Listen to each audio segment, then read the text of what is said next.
All right. Next match. This one, I love watching Infectious. I think a lot of people really came on to Infectious being a super strong player in late Street Fighter 4 with Hugo. But he's a beast of a player. He's super, super solid. Traditionally, I feel like plays big body characters. Oh, you're out of here, Fleetwood? Have a good one.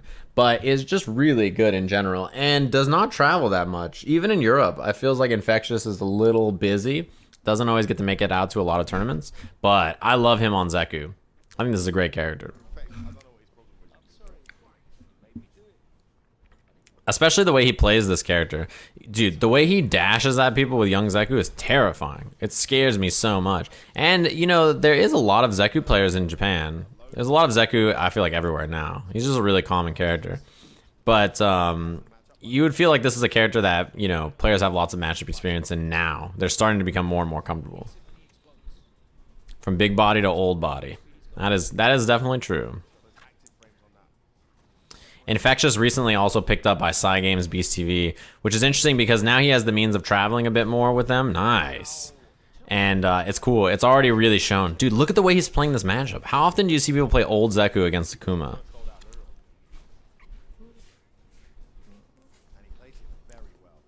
That stand light kick, toe tap into Graham. It's not a combo unless it's counter hit, but it does combo into uppercut. Zeku has two bodies. That's bigger than big body. I see. Yeah, V-reversal. I don't know what he was reading on the ground, but that's actually, I think, okay for Infectious because Haitani spent all his meter. Oh, that wouldn't have killed him even if he canceled.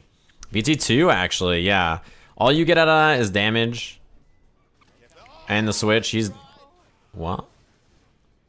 He had 2 bars? That's weird. Full meter, excuse me. I'm surprised he didn't do uppercut into critical art here. Maybe he just saw that he built it? That's weird. Infectious is super scary here. Yeah, crush.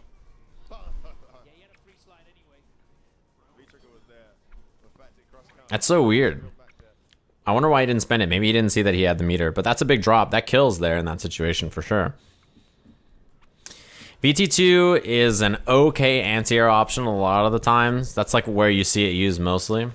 Oh boy, that's big. That's dizzy. Yeah, jab uppercut. It's better stun than going for the Tatsu there.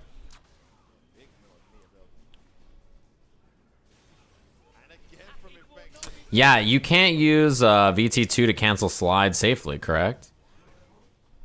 Oh my, that was definitely the bait he wanted and he messed it up.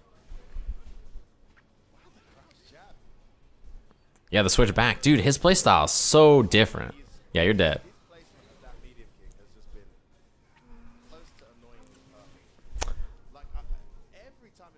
That was pretty clean from Haitani.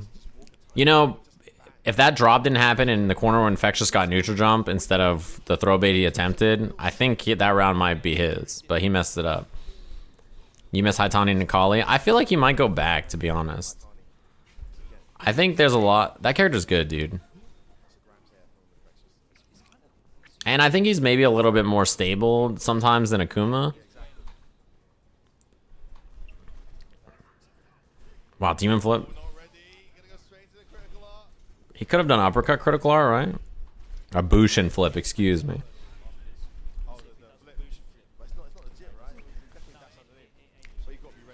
Yeah, you get the throw. Demon here is not scary yet. No meter to challenge the air fireball. Nice. Triple jab. Light kick Graham. You don't have a great way to challenge. Perfect. Man, his defense on this is great. He doesn't really have a way to challenge the air fireball. And then finally the neutral jump comes and he does the anti-air with heavy kick. Wow. He just Bushin flipped at him? Yeah, I think you're correct that he tried DP into critical R and just got critical R. It happens. It's just a little bit of extra damage that you lose. It's not the end of the world. Dude, he plays so much old Zeku. It's great. I feel like old Zeku is a temporary state of being until you can quickly transform into young Zeku for lots of people, but his old Zeku is great. He's very solid. Does a lot of walk down with standing light kick. Uses Bushin flip quite a bit, which is, I think the cross-up version, if you're in the proper range, is pretty good against a lot of anti-air options. He doesn't throw too many long-range grams that are risky. He mostly keeps it very safe. Yeah, see that in the front like that, Akuma has a good option. If you go cross-up, it's a little better. Wow, he knew the jump-in wasn't real? See that? Yeah, early throw or go cross-up is not easy to deal with.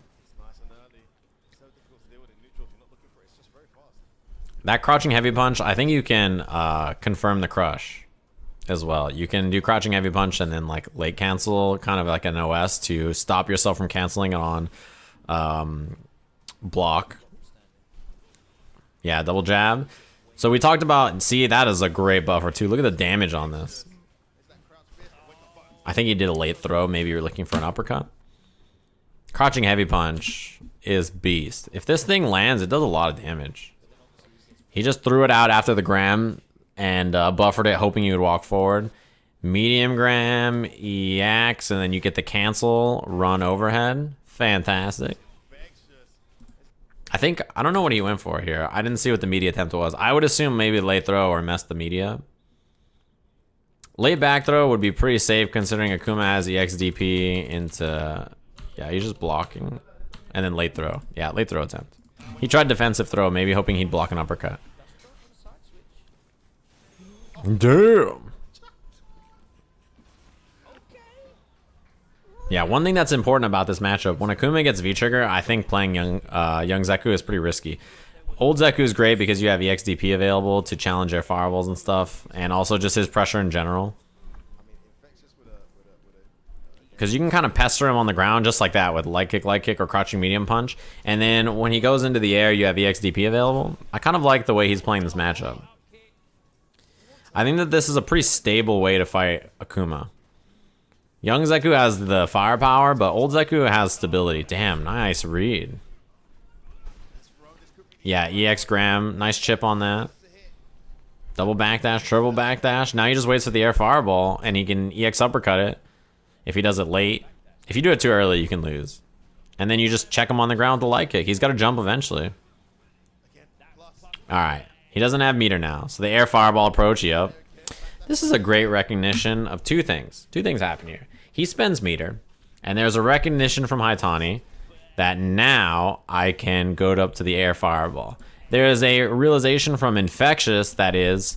I know he will air fireball because I don't have any meter anymore. So I'm just going to run from the air fireball. Boom, boom. Double backdash, get out of there. Let him waste the V gauge. And now if he's going to do air fireball again, just backdash, backdash. See? Air fireball no longer a threat. Doesn't matter. Is Zeku's EXDP invincible? Yeah. The anti-air that he does is heavy kick DP. Right? Gram into gram is a classic Zeku strat. Dude, he's chilling. This is pretty tough for Haitani to win. No V-trigger. A gram will kill you. Uppercut anti-air kills you. Now I think standing light kick buffer will kill you. Yeah. Perfect. This is really cleanly played. I think compared to how many players play, his style with Zeku is pretty tough to deal with. And it's also not very common. That was perfectly played. Zero commitment. That's a perfect example. If you want to watch how to close a round, I think you should watch the end of that. The way he closes the round is perfect. He recognizes the V-trigger and the potential threat it has with EX when he doesn't have EX gauge. Then he perfectly like places himself in a spot where he doesn't hit anything risky.